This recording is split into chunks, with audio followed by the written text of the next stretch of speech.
Another day at the US Open has been and gone, and today is the day Novak Djokovic was eliminated, losing to Alexei Popyrin.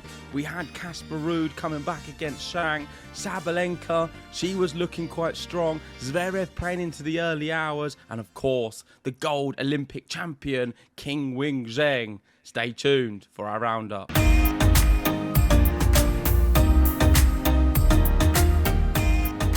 That's right, day 5 in the books, and it was Novak Djokovic, the big headline on day 5, going out of the tournament at the earliest stage in so many years. He's the reigning defending champion, and it looks like he's got a bit of the Carlos Alcaraz Olympic burnout. And something I wanted to say to you, JG, timings are everything in life, and sometimes there's a comedy timing to things. Novak Djokovic goes out of the US Open, and typically today this got delivered in my postbox. The Djokovic goodnight t-shirt, which is, you can't make it up. I mean, I would have liked to have had it for the start of the tournament, but it got delivered upon his exit. I've got like mixed emotions. I was like, do I even wear it? I'm a bit down in the dumps about Djokovic going out, but well, I've put it on for the podcast, but Djokovic gone. So there you go. Yeah, we'll have to get some new ones sent out saying goodbye instead, because he's saying goodbye to the US Open. Or maybe you can just put a bit of Tipex on the last word and just have bye. Djokovic is out. We're not going to speak too much about it on this episode. If you want to see a full roundup, we spoke for about 25-30 minutes earlier on, me and Ben, speaking all about Novak Djokovic Popyrin. The one thing I will say about it is how it does feel like we are moving into a new era of tennis completely. I've already said I don't think Djokovic will win another slam again. And it's the end of an unbelievable streak. 2024 marks the first year since 2002. The Big Three have not won a Grand Slam between them. It's been an amazing time for everyone. I mean, us doing a podcast, I think we've been privileged to catch the end of these three's career. It's a shame we didn't start a little bit sooner, because we could have seen some of the real great battles between them. But it's been great as a spectator, and I don't know if we're ever going to see anything like it again. I think it's been probably the greatest sports rivalry amongst the three of them in any sport. I can't think of a better one.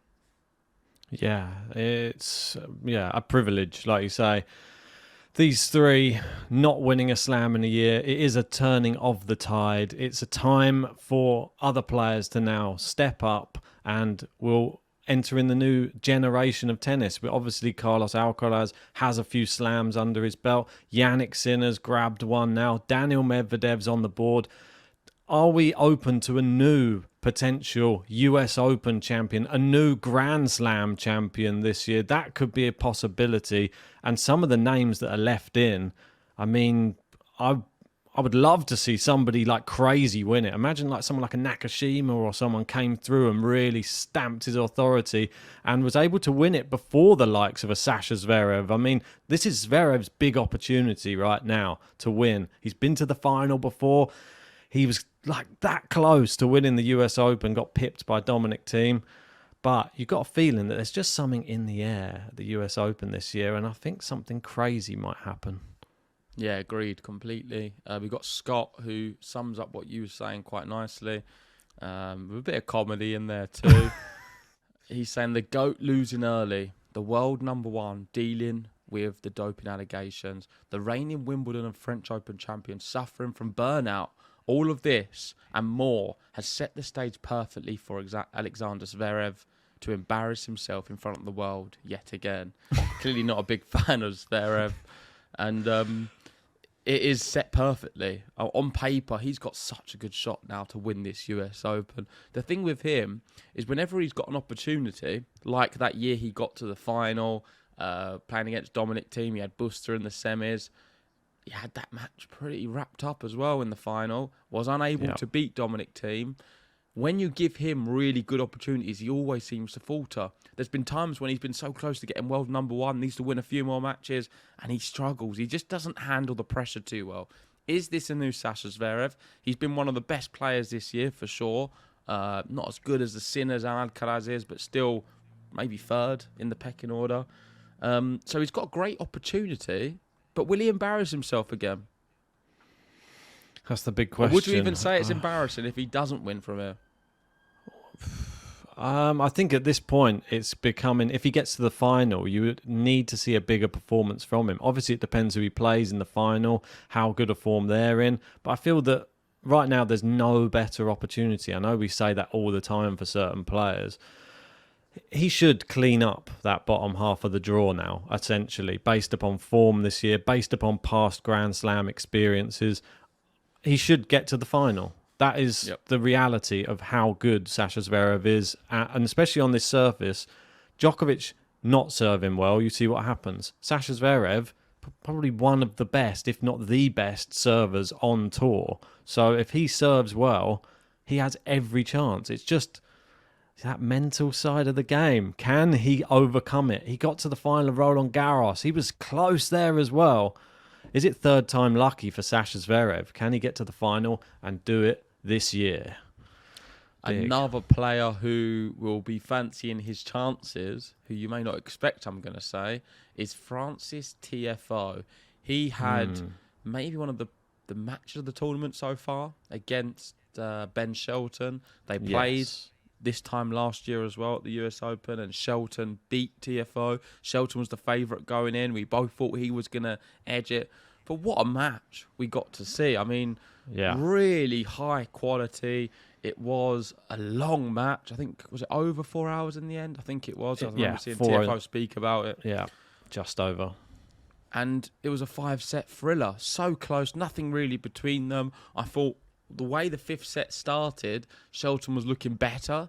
Didn't take them breakpoint opportunities and then got punished. Tiafoe looking great. And the highlights are incredible. They could have had 20-minute highlights just for this because it was so many magical, special moments. They bring out the best of each other's game. Tiafoe was saying afterwards that he believed he was going to win and he would have had to have died out there on the court. So he put everything into it. And Shelton was so graceful in defeat. There is a really long quote from him. And I thought this one's quite good.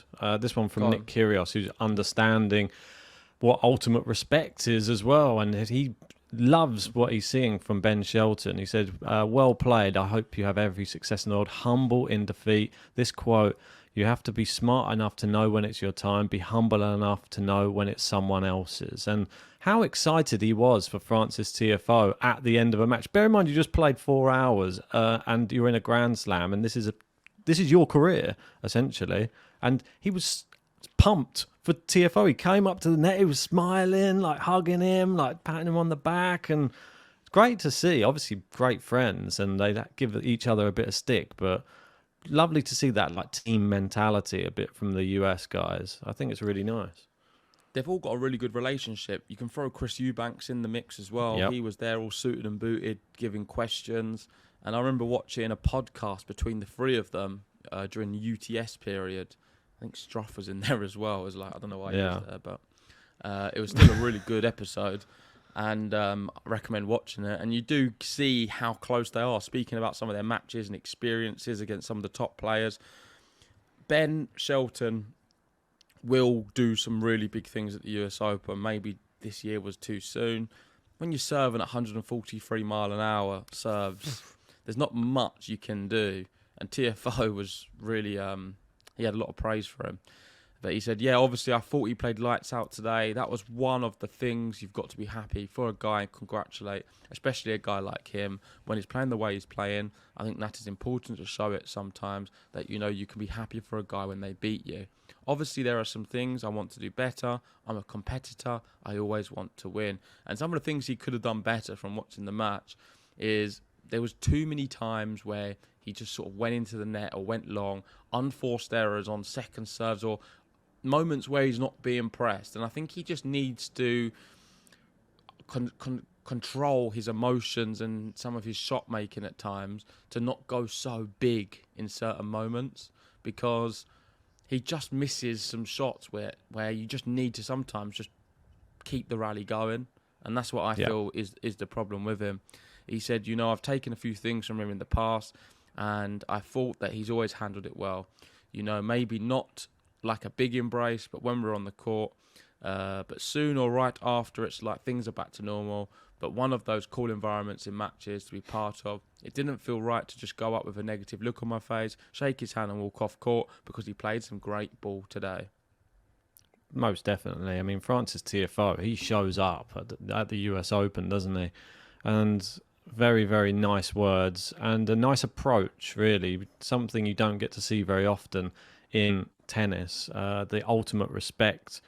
Like you said about the way he plays, though, the winners are there. They're definitely there. He hit 63 winners against Tiafoe, but 58 unforced errors. So quite a high number of both. Francis with 44 winners, only 27 unforced errors. 23 aces, pretty good number of them as well.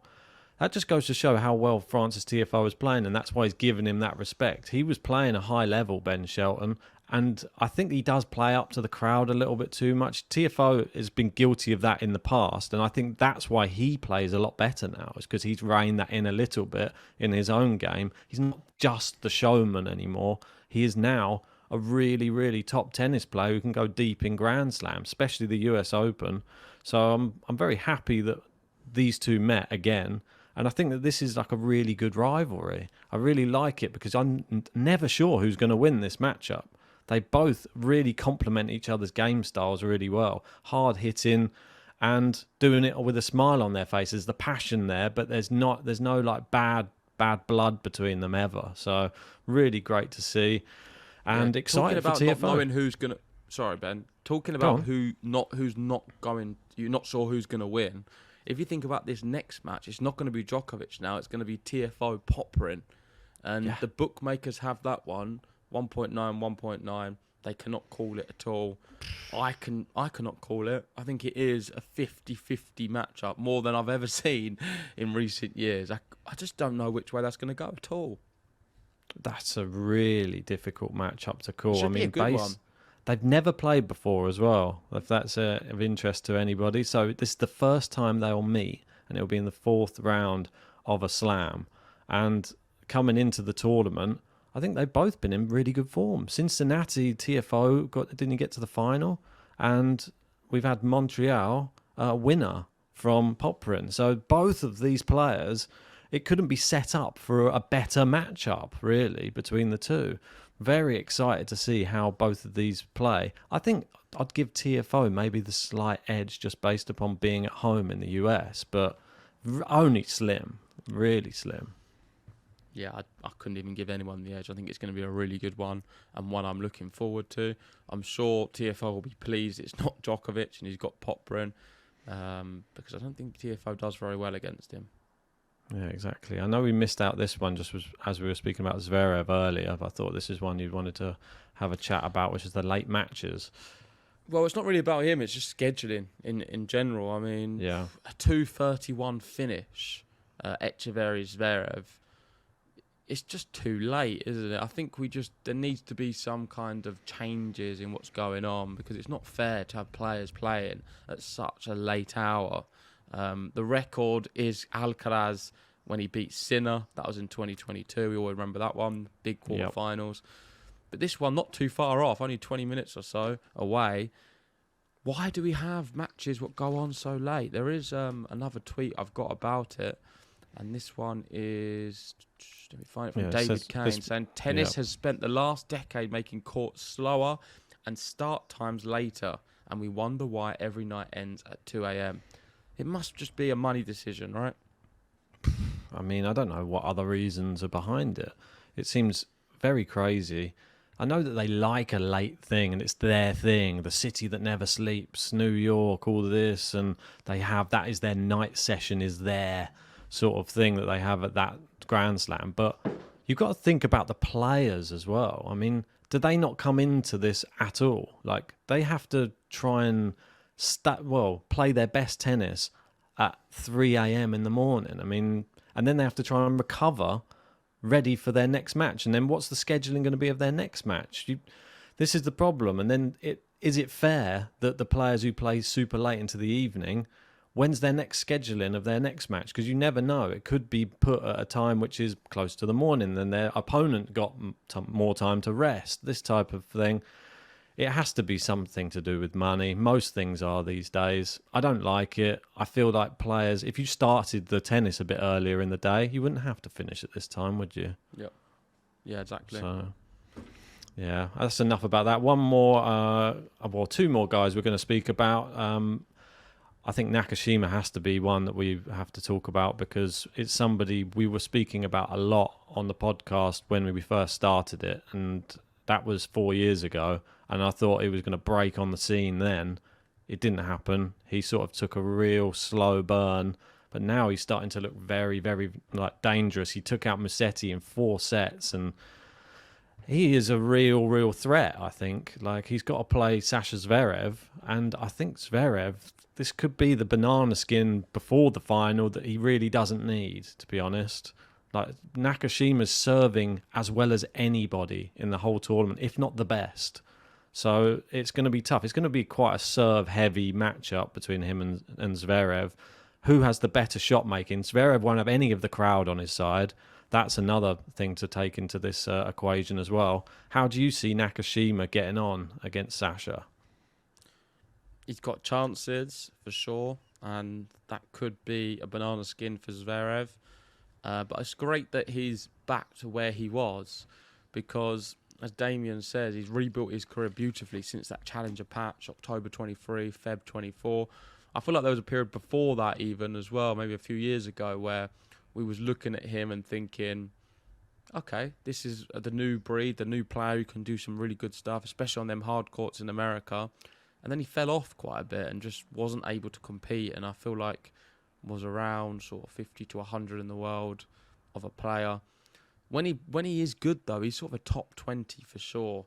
And if he plays Zverev in round 4, which we know he will do now, would be a bit of a full circle moment because that was his opponent in round 2 when Brandon was the US prospect everyone wanted to check out.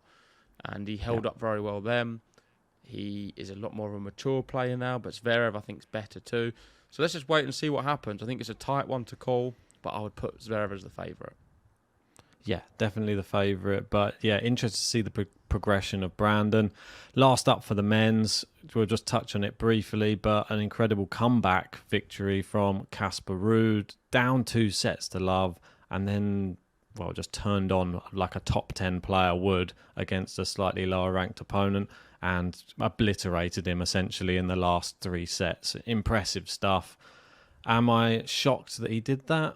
I'm not that shocked. The way that Casper Ruud's been playing, I'm more shocked that he was down 2 sets. I'm not shocked that he was able to do those last 3 sets. Well, if you would have watched the match, because I watched quite a bit of this one, you wouldn't have been that shocked that he was down 2 sets because Zheng is one of the best shot makers I've seen. Honestly, incredible. Incredible player. He is so deep sometimes, and he can be pushed from side to side. He finds winners from really tight angles and positions. He rarely misses return, and he's an extremely explosive tennis player. He's someone who can find winners from all over the court, and he's dangerous. And Ruud couldn't quite handle him. Unfortunately, he tired. He was unable to maintain it, and then Casper Ruud just took control. But he was the boys' singles runner-up in New York in 2021, and he was brilliant that year. I think he lost to Rincon in the final. So we know he likes these conditions and courts. He's a lot better player than what he was then, and a future one to watch for sure, because if he can physically maintain the level he produced in them first 2 sets for a duration of a slam, I would go as far to say he's going to be a contender to win Grand Slams in future. That's how explosive and good he is. The shot making's incredible. I think he is a contender for slams in the future. He's 19 years old at the moment. You've got to remember that. I think the base for him and in his game, I don't think it's quite at Grand Slam, like top-notch level yet. Like you said, obviously the fatigue, going deep in a match is not what he's used to in a 5-setter yet. I think it's going to take a few years. I think we may see him start to peak around about 22 years old, maybe late 21, and then we might see a dramatic improvement. I think it will take more like a Sinner route than an Alcaraz. Alcaraz blew on the scene too fast, really, and took the world by storm early. I feel like he's going to be a slightly slower burner, but definitely so much talent. And to do this to Casper Ruud and be 2 sets up is impressive in itself. Especially, this is Casper Ruud who's been playing very, very well in this tournament. It's not like it's Casper Ruud, he's a clay quarter. No, this is top-notch Casper Ruud right now. Yeah, moving on to the women. Sabalenka won in 3 sets, beating Alexandrova, and this is a bit of a wild scoreline, really. She lost the first set 6-2, then went on to win 6-1, 6-2, and was playing the prime Sabalenka level. Yeah. I'm not sure if the little girl was there with a tattoo. I've not seen any images of that. Well, it's a bit late. It finished a bit late, so I didn't get to see it live. But I'll have a look on social media, see if I find anything. But the one big takeaway is really the power of Sabalenka. We've spoken about it time and time again. But her topspin forehand speed is just incredible. I mean, when you've got a faster topspin forehand than Alcaraz, Sinner and Djokovic, then I think everyone needs to be super worried on the women's tour. She is one of the most fierce, powerful tennis players I've ever seen. For me, she's a lot more powerful than Serena Williams even, but you can argue yourself about that. There's no getting around the fact why she's been picked by pretty much everybody. I know that we looked at the Sky Sports panel as well for the men's. I think it's a clean sweep on the women's. I think maybe one person picked Iga. Everybody going for Sabalenka. What's he doing? I mean, it's still possible. Feliciano Lopez had Djokovic and Iga. Well, I mean, he might not be on next year's coverage. Who knows? For me, I don't see Iga winning it. I feel Sabalenka. This just suits her game down to the ground. She lost last year just about. It was in the final. This year, I think she's got the bit between her teeth, and it's going to take a very, very bad performance from her, I think, to go out. I don't think that people are going to be able to knock her out other than her knocking herself out of this tournament. Yeah, someone who knocked themselves out of the tournament was Madison Keys. She certainly did knock herself out because Elise Mertens just did a Mertens performance and it was enough to beat Keys. Let me see if I can find some stats. So stats-wise, Madison Keys, 39 winners, 69 unforced errors. I mean, Mertens wasn't amazing. 23 winners to 43 unforced. So it wasn't a very good match. And I don't know what Madison Keys is doing, really. She just can't seem to find the court. And you'd think she'd be so good here. She had a great Wimbledon until she got injured.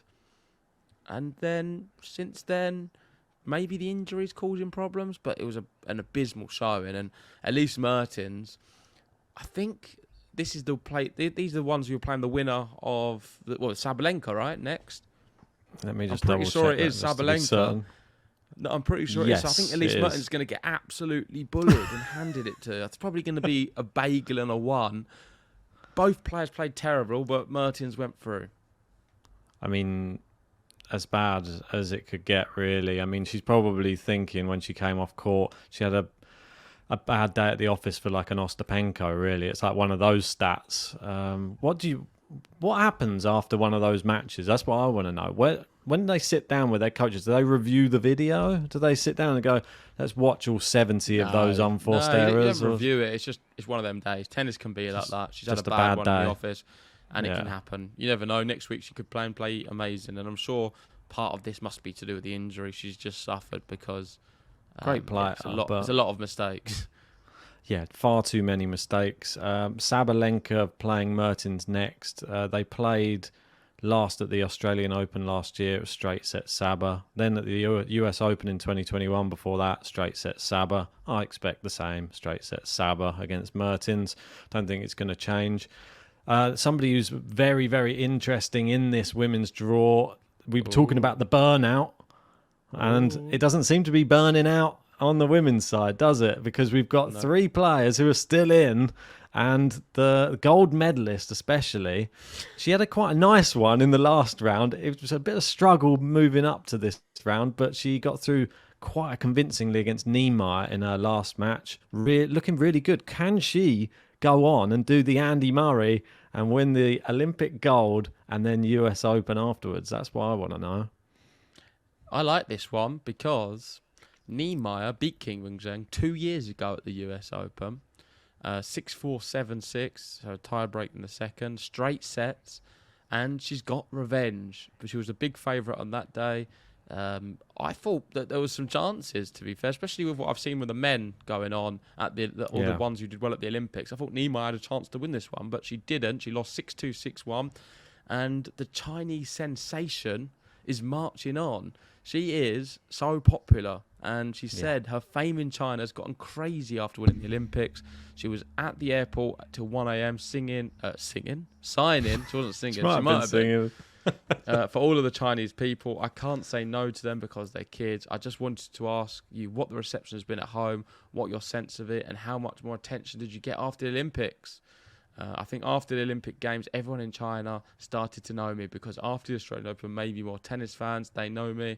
I remember when I came back to the street in China, I have to put my cap on because if someone recognised me, there'll be a lot of people come to ask for my signature.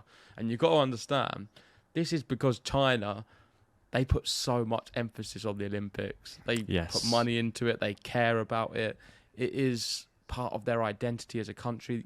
I think you were showing me the prizes what the country gives, and I think China just love their athletes completely, and they will be honoured as celebrities until the day they die. Even if they've just got 1 gold medal and then retire after that, they'll go down in history as legends. Definitely. Yeah, you see here, she said, when she says I can't say no to them because they're a kid, I think that this is the nice side of Qinwen Zheng that you don't get to see much of this when she's talking and stuff, but you can tell that she's a real people person, which I think is really nice. She's not the type of person. We've seen other women that are a little bit colder in the press conferences, colder with the fans, that type of thing. She isn't. She's like an open book, essentially. She says, I realise I have to behave correctly, more responsibly. Of course, it's pressure, but it's also a chance for me to become a better player as well. I'm very excited about... I know that we keep on pushing her up the rankings and our predictions and all of this type of thing in the past few years. And this could be the year for her. The gold medal might be the thing, the catalyst, finally, for her to do something big at a slam. I know that the Australian Open, we said she had a bit of a favourable draw through, and then when she finally came up against someone good, she lost. This one, we might get to see what she's really made of. She got past a really tough first round match in Anisimova. I thought she was going to lose because of the Olympic thing as well. The fact she beat Anisimova, who was playing really well, and she battled through that, I'm very impressed. I'm invested right now, and I can't wait to see if she can back up that Olympic gold. Yeah, if you look at a tweet from Jose, you can see the bottom half of the women's draw. You've got all seeds apart from Wang. So Badoza versus Wang, Goff versus Navarro, Zheng versus Vekic, which is a repeat of that Olympic gold medal match. And was it gold medal? Yeah, I think it was, right? Vekic got silver. And Sabalenka, Mertens. So Mertens is going to get smacked up, I think. But this is not going to be easy. Playing Vekic, who's playing really well, tough. If she comes through that, I think she will be favourite for it, and I think she can. She's going to have the biggest test in tennis right now on the women's, and that is to try and defeat Sabalenka at the US Open. Definitely the toughest, especially because I don't think she's going to be put through the ringer against Mertens. I think it's going to be under an hour. Yeah. She's going to come off the court fresh as a daisy, and these two are probably going to go hammer and tong at each other, Qinwen Zheng, Donna Vekic, and I think that will be a 3-setter. I think it will be close. I think we could even see like match points for one and then saved and then the other player win. It's going to be that type of match, I think. I think it's going to be a close one. They're both playing well still after that Olympics, and I can't really call that match, to be honest. I don't know who's going to win. Exactly right. Let's wrap it up there. Before we do what we've always do on the end of every episode. One more. Sorry. we got to just touch on it just because I thought it was a funny one that you included. And it was Coco Gauff, who's also been playing well. We're not spoken about her on this one. She went through as well against Svitolina. That was a hard-fought 3-set win. But it was more the post-match interview and who she's being interviewed by after the match. Of course, it's Chris Eubanks, her mate. And they were just laughing. It's just a weird thing to have one of your friends interviewing you on the TV. But Chris saying, "Why are you laughing right now? We're live." And she's like, "Because it's just weird. It's being interviewed by you." And it must be weird. They are like very, very good friends, aren't they? That's right. Right, on to the next bit. Anyway, let's on to the next game. I did send that to you, but I forgot I sent it to you. And Yeah, it's a funny one.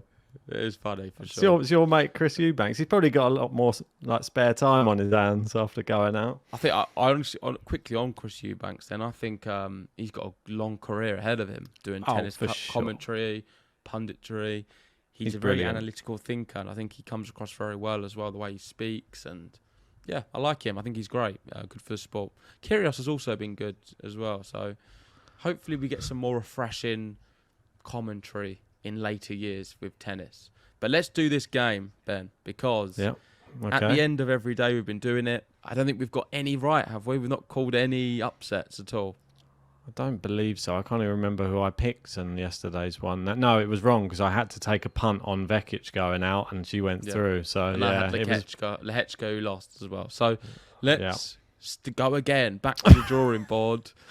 Can we call one upset in the next round?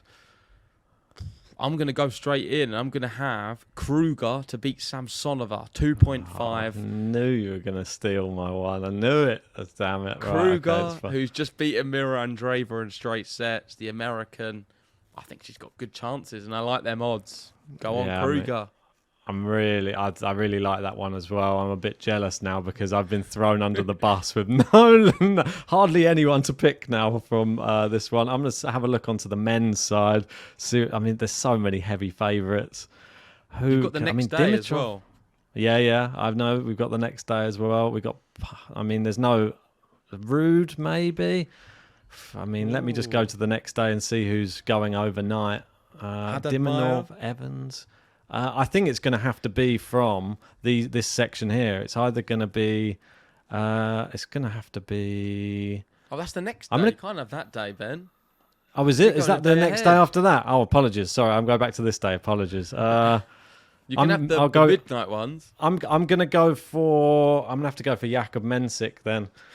It's going to have to be him. I'm not that confident on it, though. I think Nuno Borges is playing so well. It's a real... That one's... I feel like Borges is deserved to be the favourite, but I am going for Mensik. But great to see in the match above, Arnaldi still making his way through. Someone I put for the quarterfinals. Hopefully he can beat Jordan Thompson, and we could see him in a quarterfinal soon.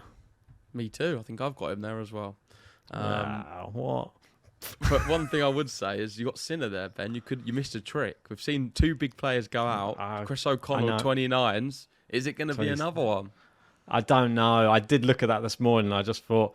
And the fact of the matter is, with Chris O'Connell versus Yannick Sinner, Chris O'Connell's actually beaten Yannick Sinner before as well. They played twice. It's a 1-1 head-to-head, but they played earlier this year and Sinner beat him in straight sets. So I feel like Sinner's too strong for Chris. I know he's a friend of the podcast, but I would love to see him knock Yannick Sinner out. I think it would be a great story, and I'd drop in a little text and say, well done, mate.